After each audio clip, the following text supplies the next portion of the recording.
India market invest মাইন্ডসেটে আপনাদের স্বাগত। যারা চ্যানেল নতুন এসেছেন তাদেরকে বলবো প্লিজ চ্যানেলটাকে সাবস্ক্রাইব করবেন। যদি কন্টেন্টটা ভালো লাগে বা ইনফরমেটিভ লাগে তাহলে প্লিজ একটা লাইক করবেন, শেয়ার করবেন, তার সাথে সাথে বেল আইকনটা প্রেস করবেন এবং অল বাটনটা কিন্তু প্রেস করবেন।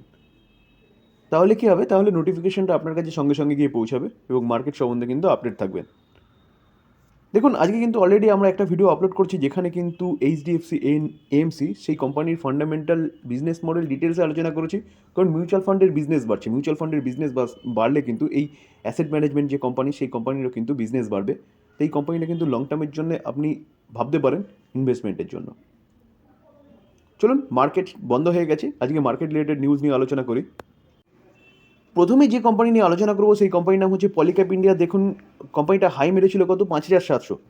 তো সেখান থেকে যে ইডি রেট মেরেছে সেই খবর আসার পর থেকে কিন্তু কন্টিনিউয়াসলি নিচে নামছিল। কালকে তো 21% নিচে নেমেছে, নিচে নেমে 3,900 নিচে ক্লোজ দিয়েছিল। তো দেওয়ার পরে কিন্তু আজকের দিনে 2.5%-এর ওপরে কিন্তু একটা আপসাইড মুভমেন্ট দেখিয়েছে। তো নিউজটা কি দেখুন, প্রথমে আমরা জানতে পেরেছিলাম যে পলিক্যাপ কোম্পানিটা রিপোর্টের মাধ্যমে, সব কিন্তু রিপোর্টের মাধ্যমে পাওয়া খবর, যে 200 কোটি টাকা মতন ট্যাক্সের একটা ঘাবলা করেছিল। সেটা নিয়ে তখন চিন্তা করার কিছু ছিল না। তারপরে এনএসসি এবং বিএসসিকে পলিক্যাপ ইন্ডিয়া কী করেছিল, একটা ডিক্লারেশন দিয়েছে যে তাতে তারা জানিয়েছে যে কি তারা কিন্তু ইনকাম ট্যাক্স ডিপার্টমেন্ট থেকে কোনো রকম কোনো কিছু পায়নি, অর্থাৎ কোনো কোনো নিউজ বা কোনো আপডেট কিছু পায়নি ইনকাম ট্যাক্স ডিপার্টমেন্ট থেকে, পলিক্যাপ ইন্ডিয়া পায়নি। তারা কিন্তু এটা এনএসসি বিএস থেকে জানে। তারপরের দিন আমরা শুনতে পারলাম যে কোম্পানিটা কত 1,000 করোড় একটা কিন্তু আনঅ্যাকাউন্টেড একটা খবর পাওয়া গেল, যেটা তারা বিজনেস করেছে কিন্তু সেটা কিন্তু অ্যাকাউন্টে তারা শো করেনি। এটাও রিপোর্টের মাধ্যমে পাওয়া খবর। তার জন্য কিন্তু আগের দিনে দেখেছিলাম যে 21% কিন্তু পলিক্যাপ ইন্ডিয়া পড়েছিল। তো কালকে রাত্রে কিন্তু একটা নিউজ পাওয়া গেছে, চলুন সেটা একটু দেখি। যেখানে দেখুন এই খবরটা এসছে কখন, 7টা 14-তে, সরি 9টা মানে হচ্ছে 7টা 14-তে। তো সেই ক্ল্যারিফিকেশান চাওয়া হয়েছিল এবং সেই ক্ল্যারিফিকেশানের জবাব কিন্তু পলিক্যাপ ইন্ডিয়া দিয়েছে। ক্ল্যারিফিকেশান কে চেয়েছে? এক্সচেঞ্জ, বিএসসি এবং এনএসসি। কারণ কোনো কোম্পানি যখন 20% বাড়ে বা 20% কমে তখন কিন্তু তার বাড়া বা কমার পিছনে কারণ কি সেটা কিন্তু চায়। তো পলিক্যাপ ইন্ডিয়া ক্ল্যারিফিকেশান দিয়েছে। আমি পিডিএফটা ডাউনলোড করে নিয়েছি। দেখুন, তারা এখনও বলছে কি ইনকাম ট্যাক্স ডিপার্টমেন্ট কিন্তু এখনও সার্চ চালিয়ে যাচ্ছে, প্রসিডিং। তো তারা কিন্তু এই প্রসিডিংয়ে কিন্তু তারা টোটালি হেল্প করছে এবং এখনও পর্যন্ত কিন্তু কিন্তু কোনো অফিসিয়ালি কিছু পায়নি তারা হচ্ছে ইনকাম ট্যাক্স ডিপার্টমেন্টের থেকে। তো যে খবরগুলো কিন্তু পাওয়া যাচ্ছে সেগুলো কিন্তু হচ্ছে পুরোপুরি রিপোর্টের মাধ্যমে পাওয়া খবর। দেখুন, এই আর্টিকেল দেখলে দেখতে পারবে দ্য কোম্পানি এই পাশে চলে আসি, দেখি has not receive any written communication from the IT department, ঠিক আছে, regarding the outcome of the search, ঠিক আছে। তাহলে বোঝা গেল যে কোম্পানি কিন্তু জানাচ্ছে যে এক্সচেঞ্জকে যে তারা কিন্তু এখনও কোনো রিটেন কোনো কিছু পায়নি হচ্ছে আইটি ডিপার্টমেন্ট থেকে, এবং তারা এটাও জানিয়েছে যে প্রসিডিওর আইটি ডিপার্টমেন্ট চালাচ্ছে তাতে কিন্তু পুরোপুরি তারা এখনও পর্যন্ত সব রকমভাবে হেল্প করে যাচ্ছে। তো সেই জায়গায় দিয়ে অফিসিয়ালি কিন্তু এখনও কোনো খবর আসেনি। এবার তাহলে স্যার যে কোম্পানিটা যে পড়েছে কালকের দিনে, কেন পড়েছে চলুন সেটা একটু দেখি। দেখুন, US base capital group sell Polycab India share কত টাকার, 337 করোড়। দেখুন, বড় প্লেয়ার যদি মাল না বিক্রি করে, কোনো এফআইএস বলুন ডিআইএস বলুন, তাহলে কিন্তু কোনো কোম্পানি এতটা পড়তে পারে না। তো সেই জায়গায় দাঁড়িয়ে কিন্তু এই ইউএস বেস যে ক্যাপিটাল গ্রুপ যেটা বলছে সেটা কিন্তু এতটা মাল বিক্রি করেছে বলেই কিন্তু পলিক্যাপ ইন্ডিয়া কন্টিনিউয়াসলি কালকে আমরা দেখেছিলাম ফার্স্টে 10% একটা লোয়ার সার্কিট মেরেছিল, তারপর 15%, তারপর 20%। তো রিটেল ইনভেস্টাররা যারা রয়েছে তারা সেল করলে কিন্তু এত বড় মুভমেন্ট কোনো কোম্পানির মধ্যে কিন্তু দেখা যায় না। দেখুন, দেখলে দেখা যাবে according to the bulk deal data NSC থেকে জানা যাচ্ছে স্মল ক্যাপ ওয়ার্ল্ড ফান্ডটা তারা কিন্তু 8,51,000 শেয়ার কিন্তু পলিক্যাপ ইন্ডিয়ার সেল করেছে। তারা যে সেল করেছে এবং তাদের এভারেজ প্রাইস কী ছিল, 3,955। তারা কিন্তু ওপেন মার্কেটে এই জিনিসটা করেছে, ঠিক আছে, যার জন্যই কিন্তু পলিক্যাপ ইন্ডিয়া আগে দিন 21% মতন পড়েছে।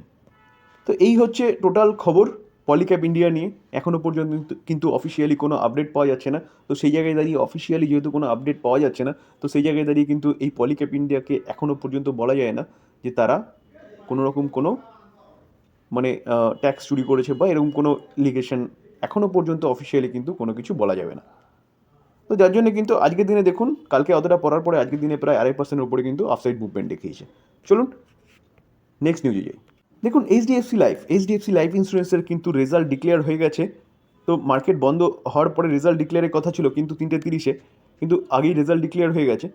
দেখুন আজকের দিনে কত 0.91% কিন্তু মাইনাসে চলেছে। তো কোম্পানিটা চলছিল মাইনাসেই, দেখুন চার্ট দেখলে দেখা যাবে যখন রেজাল্ট আসলো তখন কিন্তু হঠাৎ করে উপরে উঠে আবার নিচে এসে আবার কিছুটা উপরে উঠে কিন্তু অবশেষে 0.91% একটা আফসাইড মুভমেন্ট দেখিয়েছে। চলুন আমরা কোম্পানিটার রেজাল্টটা দেখে নিই। আমরা কোম্পানির কনসোলিডেট নাম্বারে চলে এসেছি। রুপিস কি আছে, রুপিস ইন ল্যাক্সে রয়েছে, রুপিস ইন ল্যাক্সে রয়েছে। ওকে, সিকোয়েন্স দেখে নেবো, চলুন সিকোয়েন্সটা দেখি। সিকোয়েন্স হচ্ছে ডিসেম্বর 31, 2022, সেপ্টেম্বর 2023, ডিসেম্বর 2023, সিকোয়েন্স একদম ঠিকঠাক আছে। আমরা যদি কোম্পানির ইনকাম দেখি তাহলে দেখলে দেখা যাবে, দেখুন কোম্পানি এক বছর আগে ইনকাম কত করেছে, 19,71,000, আগের কোয়ার্টারে 23,01,000, এই কোয়ার্টারে 26,73,000। তো দেখা যাচ্ছে কোম্পানি কিন্তু 19 লাখটা 26 লাখ হয়েছে এবং 23 লাখটা 26 লাখ হয়েছে। তো কোম্পানি ইয়ার এবং কোয়ার্টারলি কিন্তু ইনকাম ঠিকঠাক করেছে।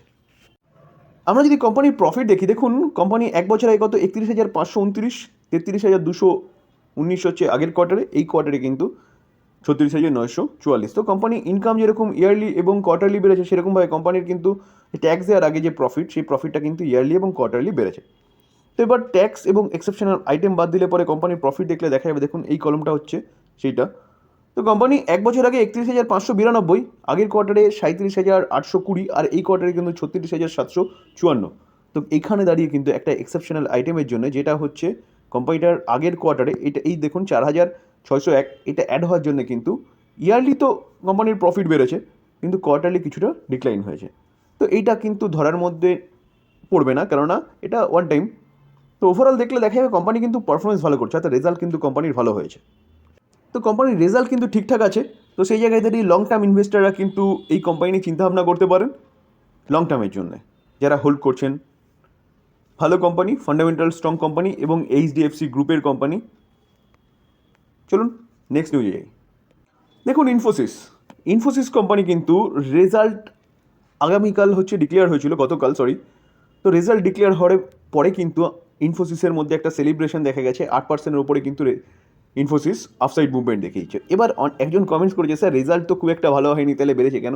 দেখুন মার্কেট কি এক্সপেক্ট করছে সেটার উপর ডিপেন্ড করছে, কিন্তু মার্কেট এর থেকেও কিন্তু খারাপ এক্সপেক্ট করছিল রেজাল্ট, তো সেই তুলনায় কিন্তু কোম্পানি ভালো রেজাল্ট করেছে। দেখুন এই ইনফোসিস কোম্পানি তো সে কোম্পানি নয়, fundamentally strong company, second largest company, ওয়ার্ল্ডের থার্ড লার্জেস্ট কোম্পানি। যেই কোম্পানিতে আপনি টাকা রাখলে কোম্পানি শেষ হয়ে যাবে, ডুবে যাবে, এরকম ব্যাপার নয়। কিন্তু ব্যাপারটা হচ্ছে কোম্পানি ফান্ডামেন্টালি স্ট্রং কোম্পানির রেজাল্ট যে ডিক্লেয়ার করেছে, সেই রেজাল্টটা হচ্ছে যেটা এক্সপেক্ট করছিল মার্কেট, তার থেকে কিন্তু বেটার রেজাল্ট করেছে।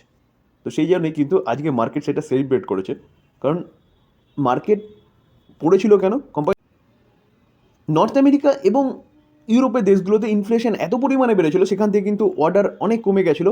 তো সেটা কিন্তু মার্কেট আগের থেকে বুঝতে পেরেছিল এবং তার জন্যে কিন্তু 1957 থেকে কোম্পানিটা নিচে এসেছিলো, 1300 নিচে চলে এসেছিলো।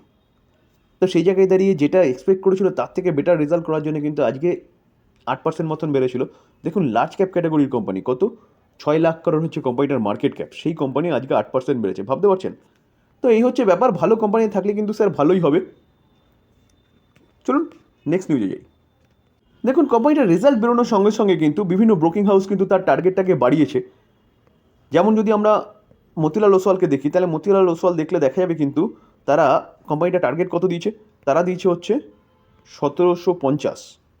ঠিক আছে, দেখুন আমরা যদি নোভামা দেখি, নোভামাকে দেখলেও দেখা যাবে কিন্তু তারাও টার্গেট বাড়িয়েছে। কত করেছে তারা টার্গেট করেছে কিন্তু 1850। ঠিক আছে, দেখুন ইমকি গ্লোবাল যদি দেখি তাহলে এরাও কিন্তু টার্গেটটাকে বাড়িয়েছে এবং বাই রেকমেন্ডেশন দিয়েছে। তারা কিন্তু বলছে যে কোম্পানিটা কিন্তু 1850 পর্যন্ত যেতে পারে। দেখুন টিসিএস, টাটা কনসালটেন্সি সার্ভিস, তো টাটা কনসালটেন্সি সার্ভিস দেখলে দেখা যাবে আজকের দিনে কিন্তু প্রায় 4%-এর কাছাকাছি একটা আপসাইড মুভমেন্ট দেখিয়েছে। তো এই কোম্পানির রেজাল্টও কিন্তু গতকাল বেরিয়েছিল, তো মার্কেট সেই রেজাল্টটাকে সেলিব্রেট করছে, কারণ যা এক্সপেক্ট করেছিল মার্কেট তার থেকে কিন্তু বেটার রেজাল্ট করেছে টিসিএসও। টিসিএস কিন্তু এস্টিমেটকে বিট করেছে কত 1.79%। এই কোম্পানিটাও কিন্তু বিভিন্ন ব্রোকিং হাউস কিন্তু বুলিশ। দেখুন মর্গান স্ট্যানলি এই কোম্পানিটার বাই রেটিং রেখেছে এবং 4240 পর্যন্ত কিন্তু টার্গেট দিয়েছে। আগে টার্গেট কত দিয়েছিল?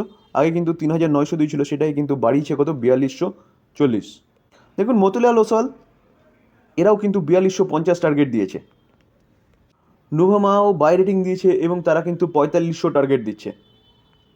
আগে টার্গেট দিয়েছিল কত 4400, সেখান থেকে কিন্তু তারা তাদের টার্গেটটাকে কিন্তু বাড়িয়েছে।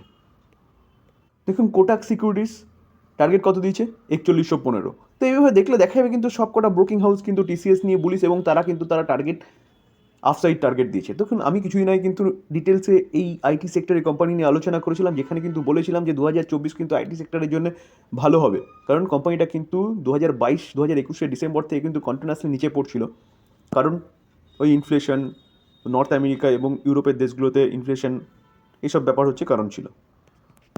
চলুন নেক্সট নিউজে যাই। দেখুন এলআইসিকে নিয়ে কিন্তু একটা খারাপ নিউজ পাওয়া যাচ্ছে, যার জন্য দেখলে দেখা যাবে আজকের দিনে কিন্তু 0.72% নিচে এসছে। চলুন নিউজটা কি সেটা একটু দেখি। দেখুন এলআইসি নিয়ে খারাপ নিউজ কি, এলআইসি রিসিভিং ইনকাম ট্যাক্স ডিপার্টমেন্টের থেকে নোটিশ কত কোটি টাকার? দেখুন 3528 কোটি টাকার একটা নোটিশ কিন্তু এলআইসি পেয়েছে ইনকাম ট্যাক্স ডিপার্টমেন্টের থেকে, যার জন্য কিন্তু এলআইসি আজকে পড়েছে। দেখুন আল্ট্রাটেক সিমেন্টকে দেখলে দেখা যাবে আজকের দিনে প্রায় 1%-এর কাছাকাছি পড়েছে। তো আল্ট্রাটেক সিমেন্টকে নিয়েও কিন্তু একটা নিউজ পাওয়া যাচ্ছে, চলুন নিউজটা দেখি। আল্ট্রাটেককে ডাউনফল হওয়ার পিছনে কারণ কি? কারণ আল্ট্রাটেক আজকে অ্যানাউন্সিং করেছে কি প্ল্যান করছে অ্যাকোয়ার করার স্টেক কোথায়, রিনিউয়েবলস এনার্জি ফার্মে। তো আল্ট্রাটেক সিমেন্টটা কিন্তু রিনিউয়েবল এনার্জি সেগমেন্টে কিন্তু স্টেক অ্যাকোয়ার করার কিন্তু একটা প্ল্যানিং করছে, যার জন্যে কিন্তু কোম্পানিটা আজকে 1%-এর কাছাকাছি পড়েছে। দেখুন এই আর্টিকেল দেখলে দেখা যাবে যে আল্ট্রাটেক যে সিমেন্ট যে কোম্পানি, সেই কোম্পানিটা কিন্তু share subscription and share holding agreement to acquire 26% equity share কি আমপ্লাস এজেস রুপিস কত 49 কারোর। এই কোম্পানিটা কিন্তু রিনিউয়েবল সেক্টরে কাজ করে এবং সেটা কিন্তু আল্ট্রাটেক সিমেন্ট এক্সচেঞ্জকে জানিয়েছে 11 তারিখ। দেখুন কোম্পানি কেন এটা করেছে, কারণ কোম্পানির কিন্তু এনার্জির দরকার হবে। তো এনার্জি কস্ট দেখুন অপটিমাইজিং এনার্জি কস্ট, ঠিক আছে, তার জন্য কিন্তু এই কোম্পানির সাথে কী করেছে, অ্যাকুইজিশনের কথা ভাবছে বা অ্যাকুইজিশন করেছে। দেখুন কোম্পানি গ্রিন এনার্জি নিড, ঠিক আছে, তার জন্য মূলত কিন্তু এই আল্ট্রাটেক সিমেন্ট আজকে 1%-এর কাছাকাছি কিন্তু পড়েছে। দেখুন Indian railway finance corporation limited এই কোম্পানিটা আজকের দিনে দেখলে দেখা যাবে কিন্তু কন্টিনিউয়াসলি বাড়ছে, আজকের দিনেও কিন্তু 6%-এর উপরে বেড়েছে। তো কোম্পানিটা আজকের দিনে 6% বেড়েছে কেন? বাড়ার পিছনে কিন্তু কোনো কারণ এখনও পর্যন্ত পাওয়া যায়নি। দেখুন সামনে বাজেট আসছে, আমরা সবাই জানি রেলের ইনফ্রাস্ট্রাকচার ডেভেলপমেন্টের উপর গভর্নমেন্ট কাজ করছে। তো সেই জায়গায় দাঁড়িয়ে কিন্তু এটাই মার্কেট এক্সপেক্ট করছে যে রেলওয়ে কিন্তু একটা ব্যাপক বাজেট পাবে। তার জন্য প্রতি কটা রেলওয়ে সেগমেন্টের যতগুলো কোম্পানি আছে সব কটাগুলো কোম্পানি কিন্তু কন্টিনিউয়াসলি বাড়ছে। এই কোম্পানিটাও কিন্তু আজকে 6%-এর উপরে কিন্তু বেড়েছে। দেখুন Indian renewable energy development agency limited মানে IREDA এই কোম্পানিটা আজকের দিনে কিন্তু কত পার্সেন্ট বেড়েছে? আজকের দিনে প্রায় 6%-এর কাছাকাছি কিন্তু কোম্পানিটা বেড়েছে। তো কোম্পানিটা এতটা বাড়ার পিছনে কারণ কি? দেখুন এই কোম্পানিটা রিনিউয়েবল এনার্জি সেগমেন্টে ফান্ড প্রোভাইড করে। তো গভর্নমেন্ট কিন্তু একটা এই নিয়ে খুব তাড়াতাড়ি কিন্তু একটা খোলাসা করতে চলেছে যে কি বিভিন্ন কোম্পানি যেসব রিনিউয়েবল এনার্জি সেগমেন্টে কাজ করে তারা কিন্তু খুব মানে চিপলি বলতে পারেন বা খুব সহজে বলতে পারেন ফান্ড রিকোয়ারমেন্টের জন্য কিন্তু গভর্নমেন্টের কাছে ফাইন্যান্স মিনিস্ট্রির কাছে কিন্তু আবেদন করেছে। তো ফাইন্যান্স মিনিস্ট্রি কিন্তু 11 তারিখে, অর্থাৎ যেই 11 তারিখ চলে গেছে সেই 11 তারিখে কিন্তু ব্যাংকদের সাথে বা এইসব এনবিএফসি কোম্পানিগুলোর সাথে কিন্তু মিটিং করেছিল। তো এখনও আউটকাম কিছু পাওয়া যায়নি বা আউটকাম এখনও কিন্তু গভর্নমেন্ট জানায়নি। তো স্বাভাবিকভাবে রিনিউয়াল সেগমেন্টে কাজ করছে, রিনিউয়াল সেগমেন্টের যদি ভবিষ্যতে ভালো করে তাহলে এই কোম্পানিটাও কিন্তু ভালো করবে, এটা আপনাকে ধরে রাখতে হবে, কারণ এই কোম্পানির হাত ধরেই কিন্তু রিনিউয়াল সেগমেন্ট ভালো করবে, কারণ এই কোম্পানিটা রিনিউয়াল সেগমেন্টে ফান্ড প্রোভাইড করে। তো লং টার্মের জন্য কিন্তু এই কোম্পানিটা চোখ বন্ধ করে ভরসা করা যায়। আপনারা কিন্তু লং টার্মের জন্য এই কোম্পানি নিয়ে চিন্তাভাবনা করতে পারেন। ইনভেস্টমেন্টের জন্য। এই ছিল আজকে মার্কেট রিলেটেড নিউজ। যদি ভালো লাগে বা ইনফরমেটিভ লাগে তাহলে যারা চ্যানেলে নতুন এসেছেন তাদেরকে বলবো প্লিজ চ্যানেলটাকে সাবস্ক্রাইব করবেন, একটা লাইক করবেন, বেল আইকনটা প্রেস করবেন। বেল আইকনটা প্রেস করার সঙ্গে অল বাটনটাও কিন্তু প্রেস করবেন, তাহলে নোটিফিকেশনটা সঙ্গে সঙ্গে আপনাদের কাছে পৌঁছাবে। কারণ কি? কারণ এখনও কিন্তু উইপ্রো বলুন, জাস্ট ডায়াল বলুন, এইচসিএল টেক বলুন, এগুলো রেজাল্ট কিন্তু এখনও বাকি রয়েছে। সেই রেজাল্টগুলো আমি আজকেই কভার করবো রেজাল্টটা বেরিয়ে গেলে। থ্যাংক ইউ, ভালো থাকবেন।